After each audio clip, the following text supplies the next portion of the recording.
Kari Lake had one of the world's greatest Freudian slips here. I'm going to play it for you in just a second. But understand, so she ran for governor in Arizona, and she was up like 6 points in the polls going into Election Day, but she had a black cloud over her head. And what is that cloud? Donald Trump. She leaned in more than anybody in the country to being like Donald Trump, to being obsessed with the issues that Trump is obsessed with. She'd talk nonstop about rigged election, stolen election. She was all in on the stop the steal stuff. She made terrible arguments in favor of it. She was really leaning into the fact that she's like an extremist. That if you like Trump, you'll like her, and that's the end of it. You know, there was no attempt to moderate her views. There was no attempt to reach out to independents. It was a very hardcore right-wing based type campaign, and it didn't work. So she ended up losing.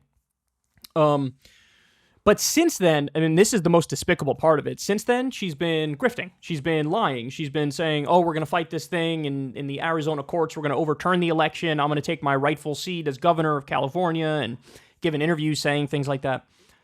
Take note of this amazing Freudian slip here. You're going to love this. Now they're stonewalling you. How can they do this? Well, we're going to have to sue Maricopa County. I mean, it's hard to imagine this, but the people of Maricopa County, frankly, the people of Arizona, are victims, in my opinion, of a crime, election crime. And the people who victimized us, the entity that victimized us is Maricopa County. Yeah. That's who we're suing, and now they're withholding evidence. Their attorneys are fighting us. It's like, where can we go for relief? We're actually having to sue the people who victimized us. But we'll do it. If we have to sue, we will. That's their whole MO.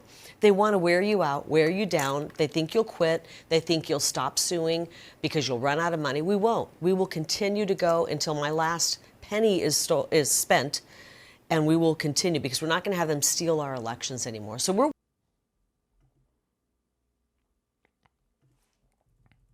We will continue to go until my last penny is spent. A point that many people have made for quite a long time now, since the election failure and since her fundraising off of her election loss, is like, there is literally no legitimate reason to do this. None whatsoever. She's copying the Trump playbook. What was the Trump playbook? When he lost to Biden, he was out there sending fundraising emails immediately. They raised $250 million, said they were going to spend it on overturning the rigged election, and they didn't. They didn't spend it on that.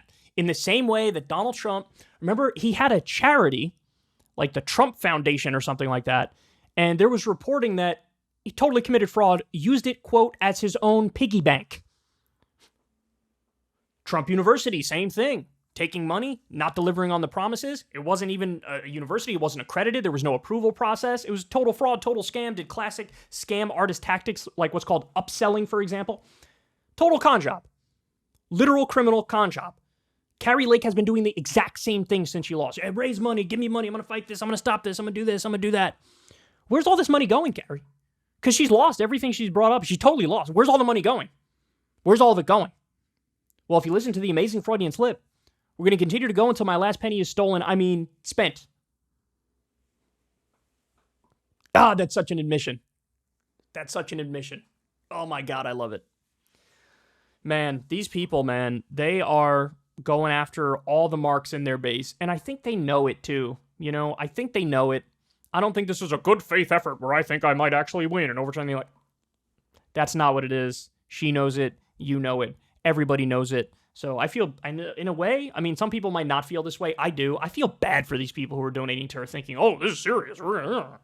She's robbing you, bro. Robbing you.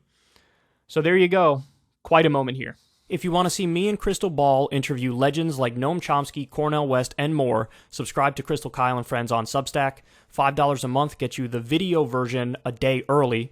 Remember, we take 0 ad dollars for this podcast. Or you can sign up on Substack for free and get the audio version a day later. Link in the video description box below.